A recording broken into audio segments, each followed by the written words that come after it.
Hey folks, Dust here, and I want to talk about the Brazilian team Furia and the concept that this team holds Brazil's future in CSGO. And I know that the title looks a little bit clickbaity, and what I just said even seems a little bit loaded, but what I really mean by this at the top is that Furia as a team could very easily be a top 10 team in the world and kind of represent Brazil's future as being that number 2 team that can kind of be within the top 10 and be internationally viable. However, you can also look at it as that this team holds some very key pieces and some of the players on the lineup that could really hold the future of Brazil having a truly top international team. Somebody that could perhaps go on to be the best team in the world, or at least be a consistent top 5 team and challenge for titles and be really up there. And so that is really what I'm kind of getting at with this video. And part of why I'm making this video is because of just witnessing Furia's rise over the last year and seeing them make the finals of the DreamHack Open Rio event. I was just a desk analyst at. And another part of it was because I saw Thorin put out a video talking about kind of the fall of Brazil, particularly the team below Made in Brazil, because there was a period where, you had the SK Luminosity Brazilian lineup that could be at times the best teams in the world, or, certainly be a top 5 team in the world pretty consistently. And then you had this Tempo Storm team in 2016, which then later on became Immortals the following year, and that was a team that was able to become a top 10 team in the world and had a really big finish at PGL Krakow, making second place and having some other cool international results, and again being a top team, a team to keep an eye on. And really what we've seen over the last 6 to 8 months, and really throughout a lot of last year, actually, at least when it comes to like the number 2 Brazilian team, is we've seen Made in Brazil really struggle, which is very apparent. I mean, they had a really good debut at Katowice with the top 4 finish, only losing to Astralis, who goes on to win and is the best team in the world. So that was a pretty good run they had at the major. But since then, it's been pretty much nothing but disappointment. I mean, they had a really disappointing finish at WESG. They didn't win a single map at Blast Sao Paulo, and they had a couple of cool maps at Blast Miami, but in reality, still not really a great finish. And then, they just recently got knocked to kind of the second group stage of the ESL Pro League after losing directly to Luminosity, a team that had really been struggling. And so the results still haven't really been there for Made in Brazil. Then you look at a team like Luminosity, and outside of a finals appearance at the end of last year at DreamHack Open Atlanta, and the fact that they just qualified for the ESL Pro League Season 9 finals by beating Made in Brazil, and I think they also beat Envy to get that. But it was through some really crazy tiebreaker situation that occurs in the round robin for EPL, so it still wasn't that crazy of a result, and maybe not that crazy of a disappointment for Made in Brazil. But yeah, outside of this, Luminosity, which was considered number 2 team and houses a lot of the players that consistently kind of made up number 2 Brazilian teams, like a Steel, like a Baltz, like Kenny, like Lucas. This team hasn't done a whole hell of a lot either. They've had a lot of disappointments in different online qualifiers for DreamHack Dallas and IM Sydney and Starlight of Season 7, losing to teams that normally you would think they would be able to beat in the past. They also had a really disappointing run at Mountain Dew League. And the Luminosity organization, through their different lineups over the last, year and a half to 2 years, have only really done well at a couple of lands. Basically, I think it was like DreamHack Open Valencia that they had a good finish at, and then DreamHack Atlanta. And then outside of that, it's just been a lot of events they were unable to qualify for, or, once they did make it to the event, they would go out in the group stages, like you saw at ECS Season 5 finals last year, or in the middle of the year, like they did at DreamHack Austin, like they did at several other events, right? So we haven't really had those legitimate Brazilian teams in such a long time.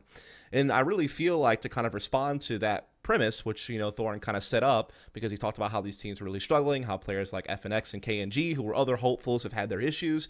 I want to put forward the point that I really do think Furia actually is a pretty legitimate team to keep an eye on as a team, because right now we still don't know what their ceiling is yet. They haven't really been to that many offline events, and it seems like they have had a pretty steady progression at offline events over the last few months. So I still don't know if we know their ceiling as a unit yet, and I think it's possible that they could at least hit the bottom of the top 10. I mean, right now they're already kind of hovering towards the top 15 if you're considering the HLTV ranking, so I don't think that it's too crazy to believe that they might eventually be able to kind of work on some things and get to a point where they're kind of towards the bottom of the top 10, maybe have a couple of other good DreamHack Open type finishes, maybe get a group stage advancement at a big tournament. Even if they fall in the quarterfinals and only get a top 8 finish, that would still kind of start putting them towards contention for top 10, depending on who their matchup is in groups, and if they're able to pull off an upset or something like that. So yeah, I think in that regard, they could be a legitimate top 10 team in the world and therefore be kind of Brazil's number 2 team.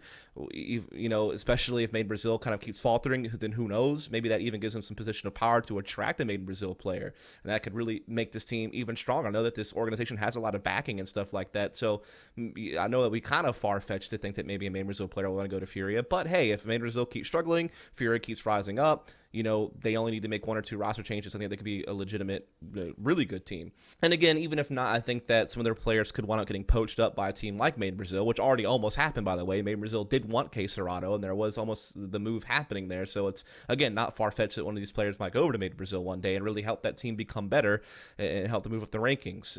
If Made in Brazil might be able to do something with their team. I mean, I know they haven't had apparently a lot of practice since the major, which was quite some time ago. They've only, really had like a couple of days of official practice, and other than that, they've just been traveling to events and things of that nature. So maybe they will figure things out with their current lineup. I'm not, necessarily giving up on it yet. But again, if they continue to struggle, you have to imagine that some of these players from Furia or something like that are going to be prime targets again. And really, just to kind of talk about Furia now is kind of what I want to do to do the rest of this video, is that this team over the course of a year has really grown a lot. I mean, I remember that they kind of came onto the scene at this Zotac America's Cup in June of 2018. And they made it there by qualifying over the NTC team that was formerly 100 Thieves. So this is a pretty cool little online result for them. They were also doing really well online within Brazil. Like, Sharks did beat them out for an EPL finals qualification, but outside of that, they were able to beat, some of the other top Brazilian teams and would be able to get series over Sharks as well. So they beat this NTC team that was kind of the failed 100 Thieves project. They go to this event, and they actually 2-1 Complexity and 2-1 E United, make it to the finals and lose a close grand finals to Ghost, which was like a top 3 team in North America at the time. And so this was a pretty crazy debut because before this event, no one really knew anything about them outside of Brazil. So this was a really nice little kind of debut event for this team. From that point forward, they started playing in some different online qualifiers and leagues in the North American region. They've quickly accelerated to be kind of the number 1 Mountain Dew League team, and they are probably going to be in the pro leagues here pretty soon. They already do compete in ECS. They did have an opportunity to compete in EPL, but actually turned it down to go to DreamHack Rio. So they're already on the verge of cracking in some of these pro leagues on a regular basis. Also, in some of these online qualifiers, they've had some decent finishes and beaten some pro teams. Like, I remember they knocked out Ghost in the Starlighter I-League Season 7 qualifier back at the very end of last year in December. They also were able to make it to the America's Minor for IM Katowice, doing it over Luminosity, by the way. They knocked Luminosity out in that qualifier, as well as Swole Patrol, kind of another top MDL team at the time.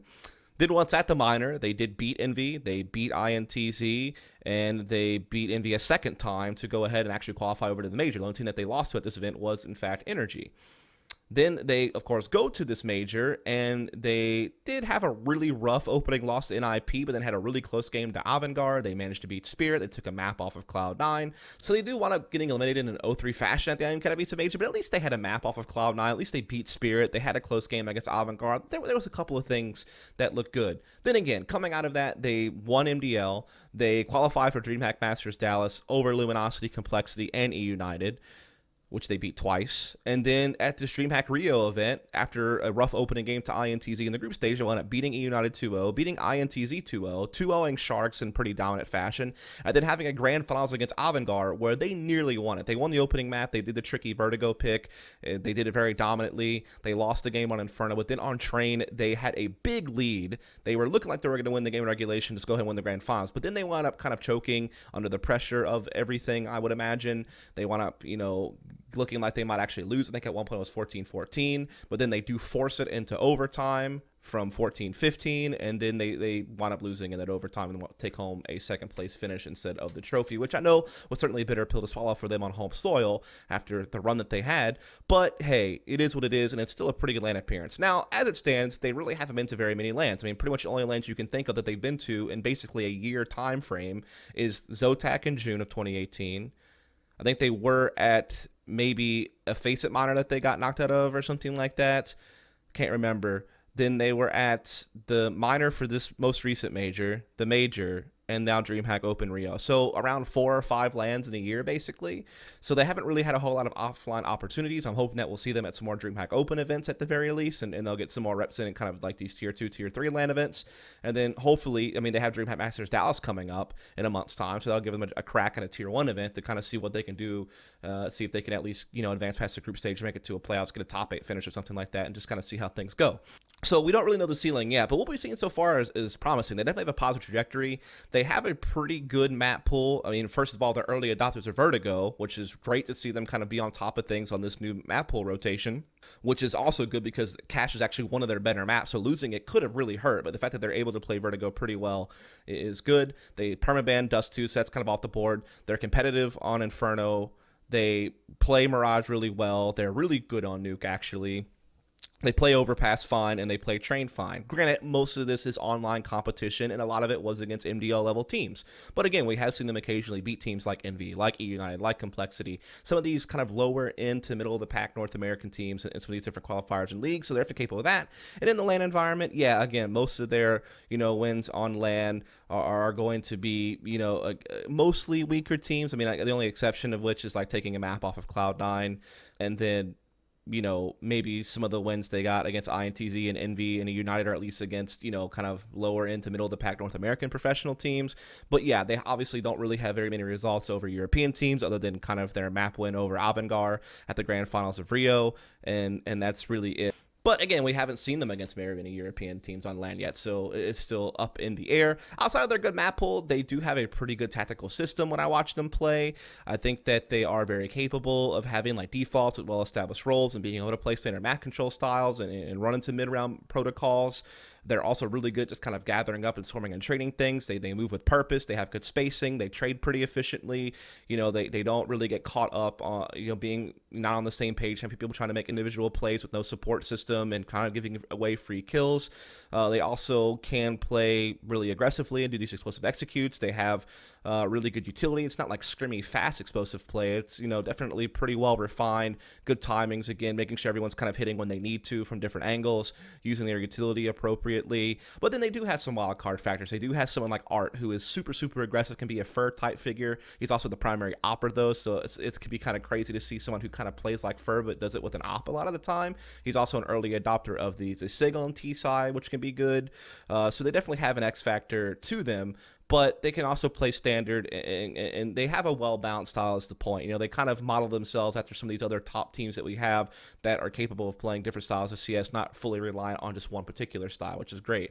And then again, when you talk about their players, they do have some talent. For one, K Serrato, everyone pretty much knows this guy by now, has been a very consistent performer in all the online competition Furia has played. He's also really good at DreamHack Open Rio and their finals run there. He was pretty good in the Americas Minor and IM Katowice. Definitely had some really good numbers in the Minor in particular. So everybody knows that this guy can be really, really good, has a promising future. He's only 19 years old. Then you have Yuri, who's basically, to me at this point, almost equally as impressive as K Serrato. He is also a super consistent performer online. He also was a monster at the DreamHack Open Rio event. He would have been the MVP of the tournament if they had won the finals against Avangar, which they narrowly did. It wound up being James, of course, from Avangar, who got the MVP, but I think Yuri was right there, had a really, really good play there. He was also really, really good at the Americas Minor, had a couple of off games at the Katowice Major, sure, but overall still been a fantastic player. Again, also quite young, definitely someone else to keep an eye on.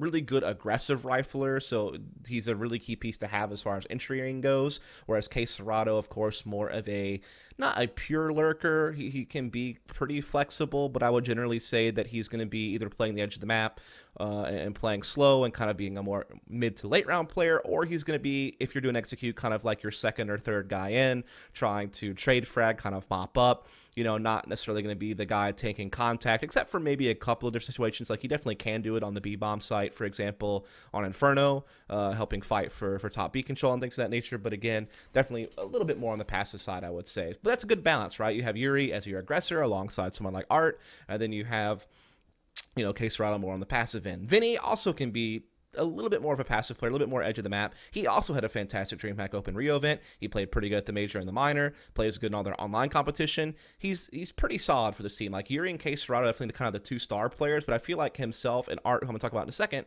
are a pretty reliable third. At least one of them are going to be. And so that is really where your core firepower is going to come from. And then, yeah, speaking of Art, he's an in-game leader and an opper. So you can already kind of see the ties to fall on, so to speak. But again, he plays more like Fur, very aggressive, can be very wild on both sides of the map, which can be quite good to have someone who's very fearless on CT side, who can take initiative with an AWP, find picks. You can also do it with the rifles like the AUG and the SIG in particular.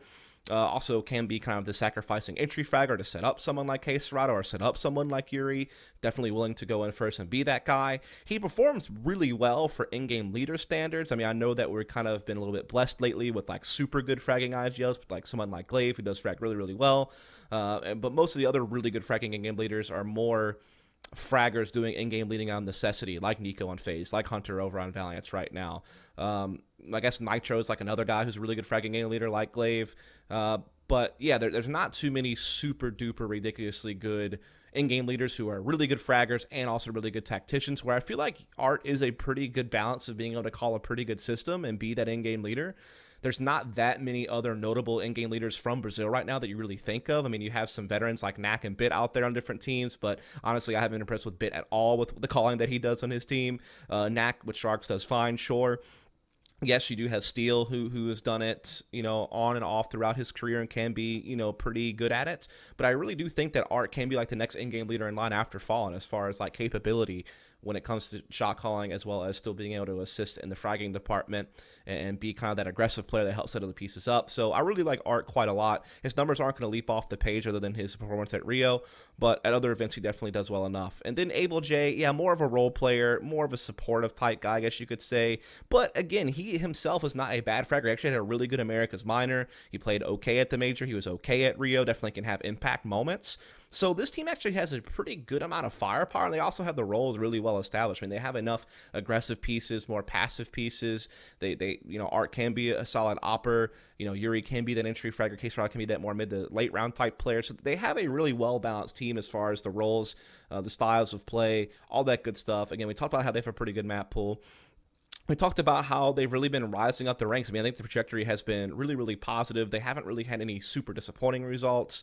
I feel like the growth has been quite natural over time, and I still don't think we've seen the ceiling just yet. And so it really comes down to this. I mean, I think in a time where Made in Brazil is really struggling, where there is no super clear number 2 Brazilian team who actually can be somewhat internationally viable, like a top 10 team in the world, let's say. It hasn't been that way for quite some time. But I really do think that Furia is on the verge of being that team to do that for Brazil, being that clear number 2 team. I mean, again, I think they already are better than Luminosity. They've beaten Luminosity head-to-head. Yeah, Luminosity has the cool EPL result, I guess, qualifying for those finals, but through a tiebreaker situation. And then outside of that, all they've had recently over the last 6 months that was positive was the Atlanta finals run.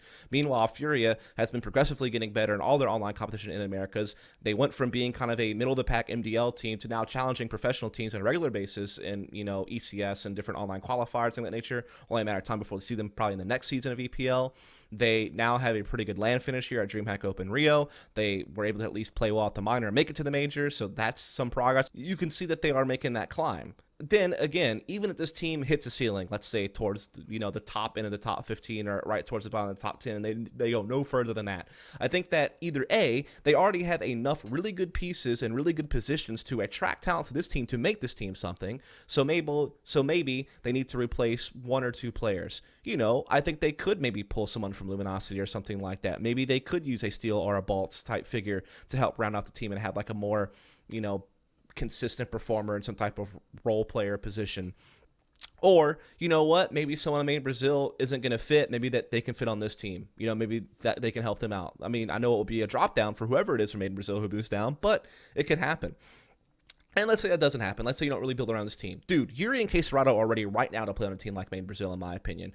I think that they could do a lot for that team if indeed it turns out that the pieces that Made in Brazil currently have aren't going to work out for them to actually be a viable, let's say, close to the top 5 in the world or something like that, actually be a true international contender. Quesarado and Yuri are already ready to do that. Someone like Vinny is a pretty good role player who probably could also help out for that team. Again, I think the pieces are already within this team to build something with this team, or very easily some of these players could find themselves on a team like Made in Brazil and actually really help that team out to go for the national rankings as far as play performance goes. Again, they also play well strategically. It's not like they're just some scrappy, super aggressive team that is reliant on individual talent. No, like they have a balanced system, so they have good shot calling, and Art can be that other in-game leader. So I really do feel like, again, this Furia team really does hold the future Brazil, whether it be in the form of a team as a whole with maybe a roster move or 2 down the line if they hit a ceiling, or whether it be kind of being a farm team for someone like Made in Brazil to help them become better. So that's all I wanted to do with this video, just really talk about the rise of Furia, how impressed I've been by them,